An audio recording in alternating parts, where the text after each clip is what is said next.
Over this year's summer, I played quite a lot of games, some of which I reviewed, but most of which I didn't have enough to say about in order to warrant a full-blown review. So I've decided to do this video in which I do a series of rapid-fire reviews for the games I missed over this summer season. Before we get into the video, allow me to lay out the rules. Before I talk about the games, I will put up a picture of the box art, as well as a colored box representing how much I enjoyed it. Green if I was mostly positive, yellow for middle of the road games, and red for games I mostly feel negative about. You got that? Good. Now let's get into the summer game collection. Kinito Pet. Kinito Pet is a fourth wall breaking horror game in similar vein to games like I'm Scared and Doki Doki Literature Club, and is overall just a test of what this developer can do.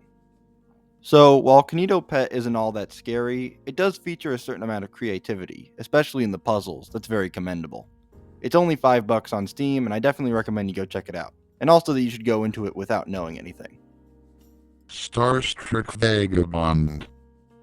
This is a game from Yahtzee Croshaw, of former Zero Punctuation fame and now of Fully Ramblomatic fame, and I had been keeping an eye on this game's development for a while.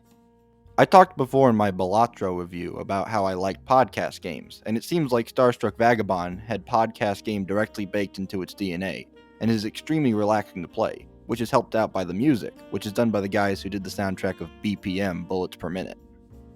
It's a charming little game, but not something I'll likely return to, like other podcast games. Still Wakes the Deep. Still Wakes the Deep is a first-person horror walking sim from the people at The Chinese Room, the creators of Amnesia: A Machine for Pigs, and follows a group of aggressively Scottish workers on an oil rig that accidentally awakens some dark and twisted evil. Now, you have to sneak, run, and hide your way past the horrors of the rig in order to escape. The game mainly suffers from poor AI, as the monsters you're tasked with sneaking past are remarkably stupid, and the chase sequences are just funneling you down a linear corridor and killing you if you even hesitate for a second.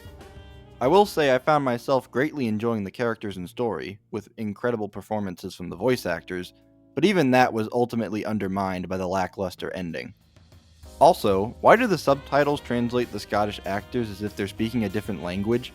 Like the game thinks I'm too stupid to not pick up on subtle context clues in the dialogue. Bears in Space.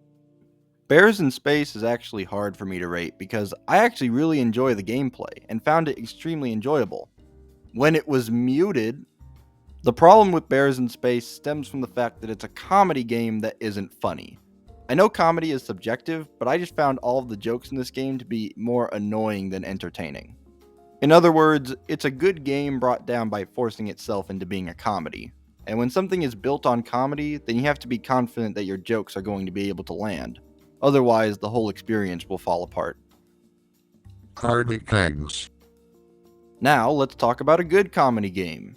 Arctic Eggs is a physics-based comedy game in which you're tasked with cooking eggs for people with certain differences and challenges being applied to each one. The main source of comedy comes from the physics, which can lead to an incredibly entertaining time, while also still being a good challenge, with each person's egg order being satisfying to finally complete. However, the strength of this game is also its weakness, as sometimes the physics will mess up and cheat you out of a win, but luckily that didn't happen too much and didn't ruin my time with the game. The Big Catch. Tackle Box. Okay, the fact that this game is even real is insane. The Big Catch Tackle Box is a fully fleshed out 3D platformer featuring an open world similar to Bowser's Fury, expressive animations, a vibrant and charming art style, and it does all of this while being 100% free. I don't even need to say anything else. Just go play it. Now, it's free. Paper Mario. The Thousand-Year Door. Who would have guessed that a remake of one of the best RPGs ever would still be good decades later? Me. I would. This game is mainly a beat-for-beat remake of the original, but it does add a little extra content for people who have already played the game, as well as quality of life improvements. The only issues I have with the game are issues that were in the original, like how some characters' stories are much stronger than others, which leads to some moments with poor pacing. But that's not really this game's fault. Phantom Fury. It took me an embarrassing amount of time to realize that this is a sequel to Ion Fury. But this game doesn't really have much in common with the first game, as now we've gone from aping Duke Nukem to aping Half-Life, but without any of the charm. The shooting itself is fine enough and is actually quite enjoyable, but unfortunately the game doesn't focus on that, and instead tries to play up its immersive sim elements, which feels like they were copy and pasted from a different game, as well as telling a story that I honestly couldn't be bothered to care about. Silent Hill, the short message. Konami have officially remembered that they own the Silent Hill IP after they murdered it with pachinko machines, and now are attempting to use the franchise's corpse like a puppet in a flawed hope of getting one last drop of joy out of a fan base that's already moved on. Yes, I know this is a smaller, free game, but as Big Catch has just proven, being a smaller, free game doesn't give you a pass to be absolute garbage. That's all I got for now. Be sure to like, comment, subscribe, share with your friends, and hit that bell icon to be notified for whenever I make a new video.